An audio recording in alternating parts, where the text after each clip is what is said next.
Salutations mes petits amis lecteurs, on se retrouve aujourd'hui pour la lecture bilan du mois de janvier. J'ai pas mal de petits trucs à vous présenter, pas mal de graphiques, il y a quand même quelques romans et des pépites, donc je vous propose qu'on commence tout de suite. J'ai commencé le mois de janvier avec une série de mangas en 3 tomes, et il s'agit de Supinu. Donc là c'est le tome 1, le tome 2, et le tome 3 de Yu Ori chez Komiku Édition. Donc que dire de Supinu? Eh bien c'était un manga très mignon, très sympathique, vraiment on tombe en amour dès le début de cette magnifique petite boule de poil. Vous n'avez pas trop envie de lui faire des câlins, moi j'ai très envie de lui faire des câlins. En plus les dessins je trouve sont très jolis, ce qui accentue le côté très cute du petit bonhomme là. En plus, ça se passe en Finlande et on en apprend pas mal sur le pays. En fait, il y a des petites anecdotes au fil de la lecture, genre sur les habitants, sur leurs légendes, ce qui se passe dans leur vie, quoi. Et je trouve ça très intéressant. Également, nos deux personnages, ils tiennent un restaurant de soupe. Et donc, tout au long de la lecture, il y a des petites recettes de soupe. Et je trouve ça très cool. Par contre, j'ai eu un petit peu de mal avec l'intrigue parce que je la trouve tout simplement inexistante. En gros, c'est l'histoire donc de Supinu, la petite boule de poil qui arrive dans la vie de ses deux frères et sœurs. Et je me suis dit, bah, ils vont chercher à savoir qui c'est, d'où il vient, ce qu'il est. Et ok, ils se posent les questions au début, puis 2-3 fois au fil des tomes, mais jamais ils cherchent vraiment et jamais ils ont de réponse. Genre, en fait, juste on les suit dans leur quotidien avec une boule de poil pour animal de compagnie qui fait des bêtises et qui est extrêmement mignon. Donc c'était très doudou comme lecture, mais j'en attendais un peu plus. J'aurais aimé plus d'intrigue et avoir des réponses sur qui est Supinu, quoi. Surtout que Komiku Édition, si vous suivez mes vidéos, vous savez que c'est une maison d'édition manga que j'adore parce qu'ils font vraiment des titres que j'aime beaucoup comme The Ancient Magus Bride, je vais jamais y arriver avec ce titre, et Arte. Donc j'attendais un peu plus, j'avoue, mais ça reste une lecture très doudou, très sympathique, très cool pour Noël, l'hiver, tout ça. Ensuite, ma deuxième lecture de janvier qui n'est complètement à l'opposé de Supinu, c'est plus du tout le même registre, puisqu'il s'agit de Salem de Stephen King chez Le Livre de Poche. C'est mon tout premier Stephen King. Ça devait être une lecture commune avec les copines de HCL, sauf que très laborieux et je pense être la seule personne à l'avoir terminé. Parce qu'en fait, au début, il y a une longue partie qui est une espèce de prologue, enfin bref, c'est très lent, et ça met en place toute la ville de Salem, tout l'univers, tout... Enfin bref, c'est lent quoi, c'est très lent, et il faut s'accrocher. Mais après, ça devient très cool. J'ai beaucoup aimé tout ce qu'a écrit Stephen King, j'adore sa plume d'ailleurs, donc je pense que j'en relirai d'autres. Ça a été mon premier mais ça ne sera pas le dernier. J'aime beaucoup la manière dont il a géré le surnaturel, il n'en fait pas trop, mais il en fait assez pour mettre une ambiance assez stressante, assez pesante. J'ai eu un peu peur par moments, je vous avoue, après je suis une flippette, donc à prendre avec des pincettes. J'ai beaucoup aimé comment il a traité les vampires, enfin j'ai beaucoup aimé. La partie action et la partie surnaturelle. Après, c'est vrai que autant des fois j'enchaînais les pages parce que je voulais absolument savoir et qu'il se passait plein de trucs, autant des fois je rechignais à le lire parce qu'il y avait des moments de rien en fait, de vide, très lent, etc. Donc c'est vraiment une lecture en demi-teinte pour moi. Autant il y a une partie, genre vraiment j'ai apprécié, autant il y a une partie c'était assez lent. J'ai beaucoup aimé la dernière partie avec les 4 personnages qui partent à la chasse aux vampires, là, je crois que c'est le révérend, le professeur, l'écrivain, l'enfant, ah et il y a un docteur aussi, donc ils étaient 5 en fait. Il y a des personnages très intéressants je trouve, même les personnages secondaires sont extrêmement bien travaillés, ils ont tous une histoire, ce qui fait qu'on peut vraiment être dans l'histoire, être happé et avoir une ambiance très cool de petite ville de campagne où tout le monde connaît tout le monde, où on connaît les casseroles de tout le monde, où tout le monde parle sur tout le monde, enfin, vous voyez le genre. Mais il y a des personnages qui m'ont quand même sacrément énervé, notamment Suzanne, qui, on la voit beaucoup, mais qui me tape sur le système, alors d'une force. À part ça, comme je vous dis, le surnaturel est très bien géré, il y a des moments assez lents, mais bon, après, c'est un pavé, j'aurais J'aurais été étonnée s'il y avait eu de l'action tout du long, quoi. Hein. Mais bon, ça reste quand même une bonne lecture qui était sympa pour Halloween. Je l'ai commencé en octobre, il me semble, ou en septembre. Enfin bref, j'étais censée le lire pour Halloween, tout ça. Au final, je l'ai un peu fait traîner et il a terminé en janvier. Mais bon, quoi qu'il arrive, j'ai d'autres Stephen King dans ma palle et ils vont y passer parce que j'ai accroché à la plume de l'auteur. Continuons janvier avec des petits pavés, puisque...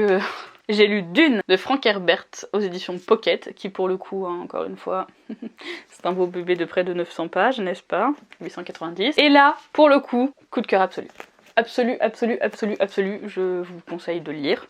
Je l'avais lu étant plus jeune, je devais être au collège il me semble, si ce n'est avant. Et je vous avouerai que j'avais absolument rien retenu, à part le fait qu'il faut marcher de manière arythmique pour imiter la nature afin de ne pas se faire manger par des gros vers des sables. C'est le seul truc que j'avais retenu de tout le bouquin, hein, 890 pages, hein, et j'avais retenu que ça. Donc pour vous dire que j'avais absolument rien retenu. J'ai complètement redécouvert l'ouvrage durant cette lecture. Et quelle découverte, mon dieu, mais en fait c'est génial. Dans mes souvenirs c'était hyper complexe, je comprenais rien et tout. Alors certes, il y a des moments assez complexes, notamment quand Paul il part dans sa tête quoi. Mais c'est génial, j'ai été complètement happée, je faisais que... j'ai pas lâché le bouquin, il fait 900 pages, je l'ai lu d'une traite limite. Les pages elles tournaient, j'ai adoré l'univers qui a été créé par Frank Herbert. Tout est lié, il y a un système politique, un système religieux hyper intéressant, c'est juste hyper prenant. Tous les personnages sont extrêmement travaillés, jusqu'au plus petit des personnages secondaires, ils ont tous une histoire, c'est génial, juste c'est génial, je saurais pas quoi vous dire de plus, c'est incroyable. Les pistes, l'intrigue politique, les complots, les plot twists, tout tout est génial. Et j'ai pas résisté, je me suis pris la suite qui est dans ma palle et qui va sûrement être lue très prochainement. Très prochainement d'ailleurs. Franchement, c'est top. Le personnage de Paul, mais j'ai jamais connu quelqu'un d'aussi badass.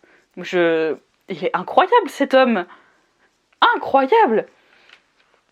Je vous recommande 1000 fois cet ouvrage qui mérite vraiment son titre de monument de la science-fiction parce que c'est littéralement un monument, il est incroyable. Lisez-le. J'ai enchaîné avec un ouvrage qui est pas beaucoup plus petit mais qui est beaucoup plus simple à lire parce qu'il s'agit de Young Adult. Et ce n'est autre que The Bone Season, tome 1, la saison d'os de Samantha Shannon chez De Saxus. Donc un mois sans livre de De Saxus, ce n'est pas possible. Vous connaissez mon amour absolu pour cette maison d'édition. Je pense que c'est ma maison d'édition favorite. Vraiment, je l'aime d'amour. En plus, ils font des livres, mais juste, regardez-moi ça. Il est pas magnifique?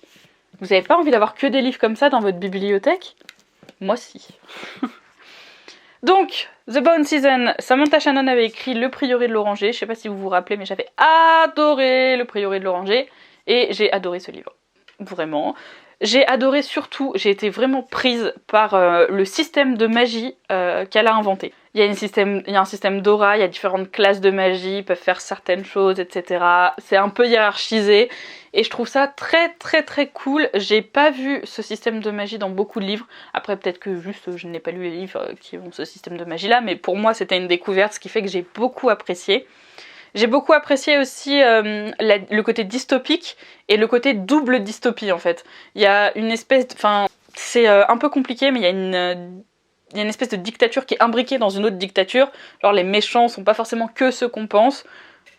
Vous en faites pas, je ne vous spoil absolument pas, on l'apprend dans les toutes premières pages. Hein.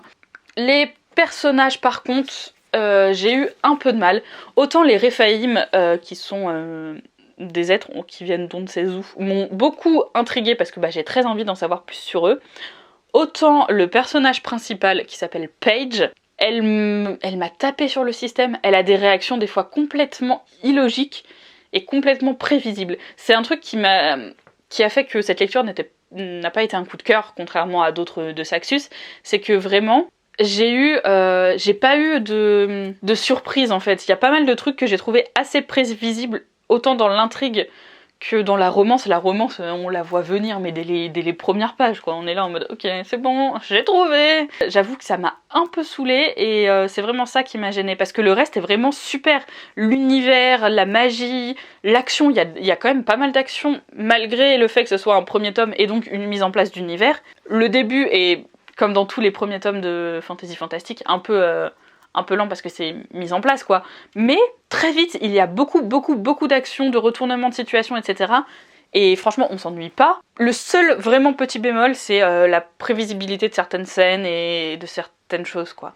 Donc pas pépite, hein, mais bon presque, demi-pépite on va dire. La fin est très cool, on a très envie de savoir la suite. Je suis très heureuse que la suite, normalement les 2 prochains tomes, parce qu'il me semble que c'est une trilogie, sortent cette année chez De Saxus, donc j'ai très hâte. Également dans cet ouvrage, on retrouve à la fin une nouvelle, une espèce de tome 1,5, sur les origines de notre personnage principal, sur comment elle est devenue ce qu'elle est devenue, etc.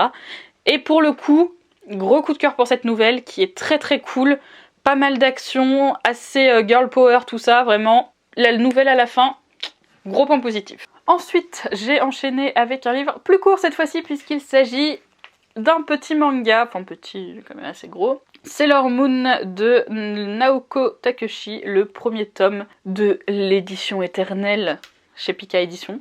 J'ai profité que Pika Édition sorte cette magnifique réédition de Sailor Moon pour enfin me lancer dans ce manga culte, on va dire. Et pour le coup, j'ai bien aimé ma lecture, même s'il y a certaines choses qui m'ont un peu dérangée. Bon, d'abord, l'édition est magnifique, hein. Il y a des planches en couleur à l'intérieur. Elles m'ont happée pendant plusieurs minutes, je les regardais comme ça en me disant « mais qu'est-ce que c'est beau !»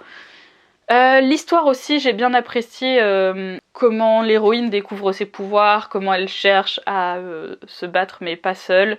J'ai eu beaucoup de mal par contre avec la personnalité de l'héroïne parce que je la trouve très peureuse, très gauche, très pas sûre d'elle. Et c'est pas l'image de Sailor Moon que j'avais en fait. Donc après j'imagine qu'elle va évoluer au fil des tomes et qu'elle va devenir la guerrière céleste que j'ai en tête. Mais je vous avouerai que j'étais un peu déçue sur ce point-là. Par contre, il y a Tuxedo Mask, je sais plus comment il s'appelle, mais le mec là. Et lui par contre je le trouve hyper classe, hyper badass, je suis complètement in love de ce personnage. Le début de son histoire est déjà hyper intéressante et il est genre 10 fois plus badass que Sailor Moon quoi. Mais ça reste quand même un manga que j'ai bien apprécié et dont j'achèterai la suite parce que j'ai très envie d'en savoir plus sur les Sailor, donc les guerrières, sur les méchants, sur l'histoire de chacun des personnages, ce qui va se passer, ce qu'ils cherchent. C'est vraiment une intrigue, je trouve, très bien menée et très intéressante, ce qui fait que j'arrive à passer un peu outre le personnage principal qui m'énerve. Gros plus aussi pour le petit chat qui s'appelle Luna, qui est juste incroyablement mignon et très intelligent. C'est à peu près tout ce que j'avais à vous dire sur ce manga-là, qui est sympa et dont je lirai la suite. Ensuite, j'ai lu un petit roman qui n'est autre que Le Chant d'Achille de Madeline Miller aux éditions Pocket.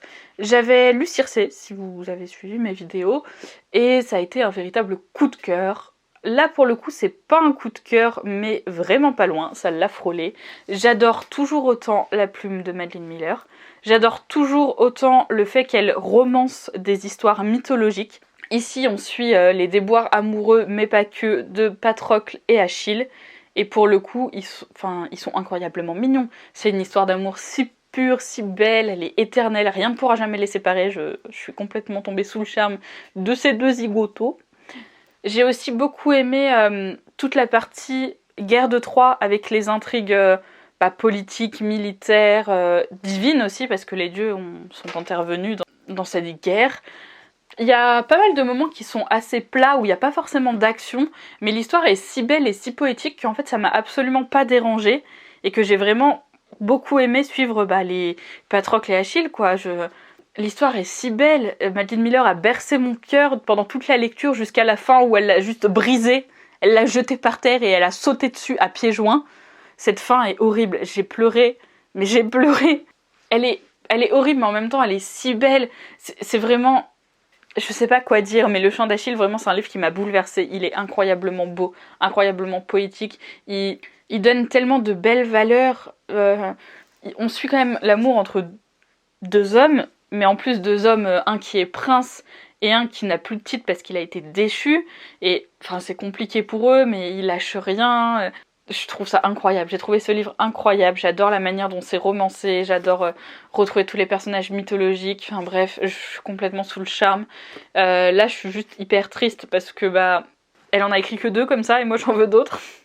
J'en veux un autre sur quelqu'un d'autre. Je vous conseille fortement Madeline Miller, elle est incroyable, vraiment. Dans un tout autre registre, j'ai lu L'Appel de Cthulhu de H.P. Lovecraft, ici aux éditions Point, qui m'a été envoyé d'ailleurs par Christelle. Normalement, vous l'avez vu dans mon swap. Et qui m'a été chaudement recommandé par pas mal de personnes. Alors, que dire de cette nouvelle? Ça a été compliqué à lire pour moi. Lovecraft a une plume très particulière qui est par contre très sympa, je l'aime beaucoup. Mais je pense que c'est le format qui m'a le plus dérangée. C'est un format assez... c'est une nouvelle, c'est hyper court, c'est très particulier. On commence direct avec un personnage, on ne nous l'introduit pas forcément. Il se passe des trucs, mais... J'aurais aimé un roman, un bon gros roman sur le mythe de Cthulhu, je vous avouerai, parce que c'est un mythe qui m'intrigue beaucoup. Par contre, sur le mythe, j'ai rien à redire, il est très bien créé, c'est une idée assez novatrice. J'ai envie d'en savoir plus. Ce petit Cthulhu, m'intrigue fortement. Mais la manière dont ça a été amené dans la nouvelle, j'ai eu du mal. Je vous avouerai que la nouvelle m'est passée un peu au-dessus. J'ai adoré découvrir le mythe, mais il me manquait quelque chose. Je sais pas pourquoi, je reste sur ma faim avec cette nouvelle.